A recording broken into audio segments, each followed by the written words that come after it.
Now, very quickly, before we talk about sports sponsorship, here's another piece of great advertising that caught our eye this week. A global pet food brand, and the idea, a small dog trying to make sense of a big world. The agency is TBWA Child Day in Los Angeles.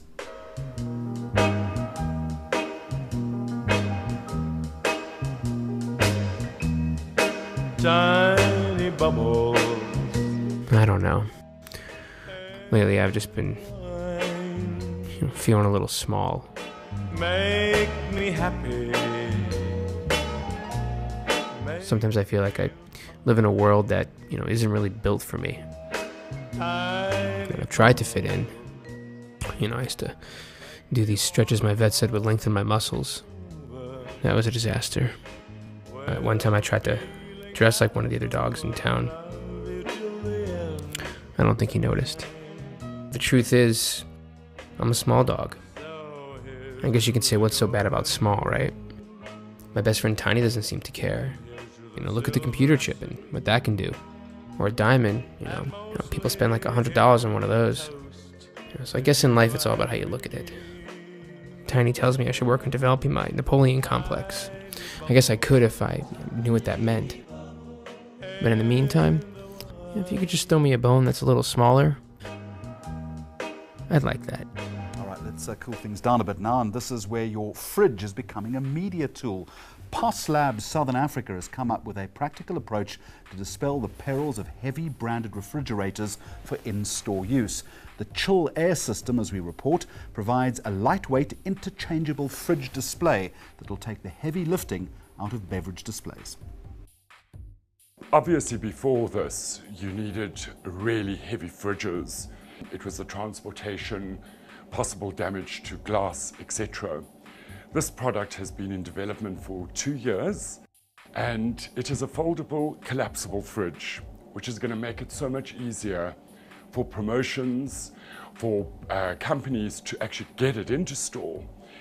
This is not a unit that's going to replace permanent fridges. It is an ad hoc unit. The fridge comes transported in a box. It is the ability to go into a Class A car or any bakkie as such. A number of very large companies have been using the brand, and the research and the feedback that has been coming back from brand management has been overwhelming.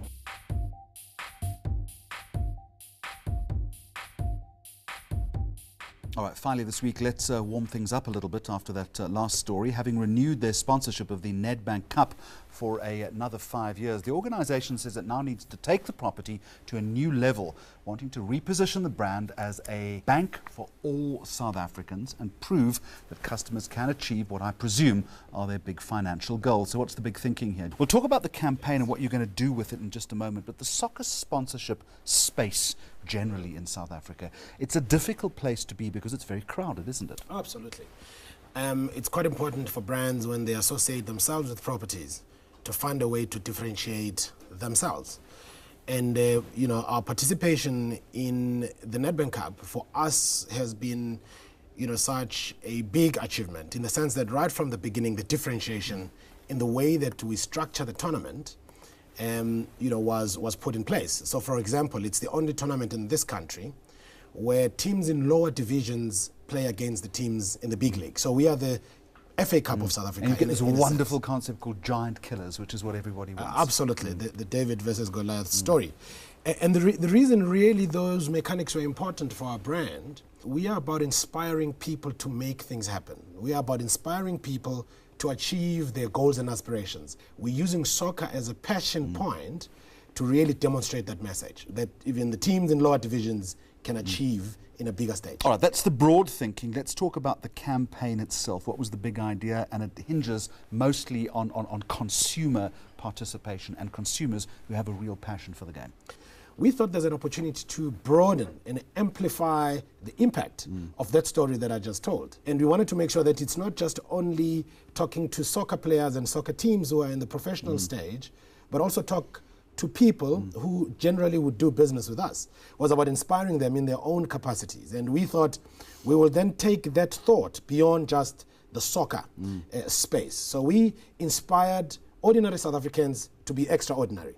We went to the lengths and breadths of our country to try and find talented individuals to be part of this team called the Nedbank Ke Yone Team, with a view that once the team has been selected and then trained by legends, they would then play against the winners of the Nedbank Cup. So in that way, we are inspiring ordinary people, and all of these players, 46,000 entries we got, about 26,000 unique of those, and they entered through their cell phones, where they would give us their details, who they are, where they are, because that was important for us to determine which part of the country they live, so that when we go to these tryouts, or idol style, we would be able to invite the relevant people for the different areas. I mean, astonishing, in fact, oversubscribed by, you say, 550%. We had to cap the number of people wanting to participate, purely because we just would not be able to accommodate it from a capacity perspective. And you've also got, the country's biggest potential customer database here as a result of that. Let's not forget that. That's all part of marketing. And all of these people who entered, the bulk of which gave us permission to use the information for any future opportunities, as we go forward. All right. No one's doubting it's a brilliant idea, but along the way you've learnt things. You must have made mistakes. Look, I mean, one of the things that we found is the cost effectiveness of the overall campaign. And I guess when you venture into a new space, there's just so many opportunities to connect with our market. And I guess the challenge for brands is not to connect with those people using traditional ways of doing things, using old tactics. And for us, we had to find these new tactics. And when you go into these new spaces, you're most likely not to be able to scope it out completely. And one of those is a cost for us. It was just way too expensive. But what we found along the way was that there were many other opportunities as well to recoup that cost in terms of media value and other value that we got as we moved along. That's where we are going to leave it. Sydney Mbhele from Nedbank, thank you very much for joining us. And that is this week's programme, which, as you know by now, is active all week on Facebook and on Twitter. Until next time, goodbye, and thank you for watching.